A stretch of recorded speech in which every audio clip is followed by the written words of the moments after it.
Gurunath Meiyappan heading to Mumbai. That's right. Finally, we have seen some movement coming out of that Kodaikanal residence. We saw him coming out with N. Srinivasan, his father-in-law. We understand that Gurunath Meiyappan is going to be driving up to Madurai. From there, he's going to be taking a private flight towards Mumbai. Remember, he had been given a deadline. We've just, in fact, been told that he has left. He was leaving for the Madurai airport. He reportedly took that private flight from Madurai. His father-in-law, N. Srinivasan, remains in Kodaikanal at this stage. I just want to bring in our reporters at this stage. We have Smita and Nair Raskina. She's joining us live from Mumbai. Abhir VP, who is at Kodaikanal. And, of course, Sajib Mukherjee, who is here with us in New Delhi. Abhir, just give us a sense as to how long ago he left, what you saw, because we, of course, saw the son-in-law and the father-in-law coming out of that home together. Reporters, of course, have been watching for movement out of that residence for the last few days. What did you see, and what did you manage to pick up in terms of what their plan forward was? Well, N. Srinivasan continues to stay at this estate here in Kodaikanal. What we have seen is Gurunath Meiyappan leave at the moment. We have been told that there's a private flight waiting in Madurai airport, which is a 120-kilometer drive from Kodaikanal, which is ready to leave to Mumbai. That's what the information that we are picking up, at least from Madurai airport. So this is the latest that we are getting. But Srinivasan continues to remain at the estate here in Kodaikanal. What we saw in the morning, at least, was a lot of people coming and meeting both Srinivasan and his son-in-law, Gurunath Meiyappan. But clearly, they seem to have a lot of consultations with their lawyers over as to what needs to be done, and with the fact that Mumbai Police are not entertaining any sorts of request of delaying Meiyappan's visit to Mumbai. Clearly, the options, at least for today, were limited. So clearly, Gurunath Meiyappan had not much of an option and had to leave his estate in Kodaikanal. Right. Sanjeev Mukherjee, in a sense, there was very little choice for Mr. N. Srinivasan and his son-in-law. Legal options apart, the moral pressure really certainly building up on the BCCI chief, as somebody very close to him has been named in this case. I can recollect just a few minutes back, our Mumbai Bureau Chief Smita was talking about the fact as having off-camera conversations with the Mumbai Police, in which they've told all the reporters out there that it is not based on the friendship or the alleged friendship which Gurunath had with Bindu Dara Singh, that he's been summoned by the Mumbai Police. So obviously there's a little bit more than just a moral probity. And there are certain rules within the BCCI. I wonder where are the rules and why is none of the board bosses talking about it, to say the least.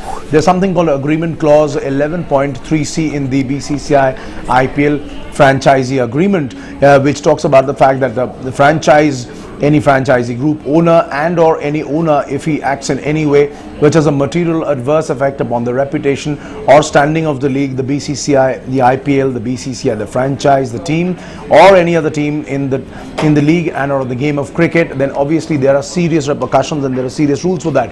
Why is no one bringing that up in amongst all this talk about what Srinivasan has to do and what Gurunath Meiyappan allegedly has done possibly in the worst interests of cricket? But the fact is that nobody is talking about those rules. There are very, very specific rules with regards to corruption, anti-corruption, and dealing with not just players and officials but also team owners within the IPL. I'm sure the board bosses, whoever they are at this point of time, since the real boss is in Kodaikanal, they would be thinking about all this and considering possibly the next way forward. Just want to go back to Smita. Smita, you've of course been speaking to the Mumbai Police and your sources on a regular basis. In terms of what really came out of Bindu Dara Singh's questioning, which of course they want more to continue, in terms of how large this betting issue was, what sort of betting Gurunath Meiyappan was actually indulging in, the sort of durations of that, just give us a little more detail as to why they're taking this very, very seriously. I'm going to speak to Shravan in just a bit, because he's just got an update from an investigating officer he's been speaking to on just what they have been able to gather from Bindu Dara Singh's questioning on the kind of bets that were placed and what the dynamics were leading to the Mumbai Police believing that they need to get Gurunath Meiyappan at least for questioning, if not placing him under arrest. But very quickly, we've been told that in the course of investigations today, if it were to appear to the Mumbai Police, Fatima, that there is substance to what Bindu Dara Singh has been been saying that they can, to a fair extent, establish that there was some kind of complicity in the matter of betting. It's betting that they're looking at right now. They could even go ahead and place him under arrest. They're not ruling in or ruling it out, as one source told me, but it is a possibility if indeed they're able to establish that there is some kind of complicity and some truth in what Bindu Dara Singh was claiming on the kind of bets that are placed. I'm bringing in Shavan quickly. Shavan, you've been speaking to investigating officers. Tell us about the nature of the bets that were placed and what your source was telling you is evidence that goes beyond CDR records. Absolutely. The top source from the investigating team is actually telling me just not the phone data records. They also have an audio CD. Now that's something that you've seen in the case of Delhi Police where they actually have the audio surveillance. Now that's becoming a crucial thing.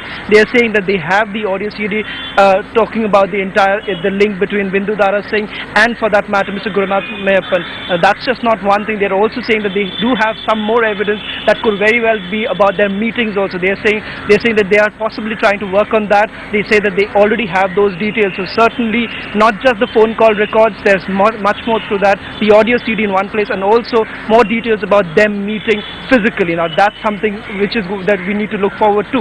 Right, Fatima, if there indeed is audio surveillance that specifies what is the conversation that happened between the two, you could well see what happened in Delhi play out in Mumbai as well, with audio samples being taken and being sent to the CFSL for determining whether or not those match what the audio surveillance is actually thrown up. That of course needs to be verified and could possibly be in the hours ahead when Gurunath Meiyappan actually turns up here at the crime branch for questioning after he takes the flight there from Madurai, and hoping of course that he turns up before that 5 p.m. deadline, Fatima.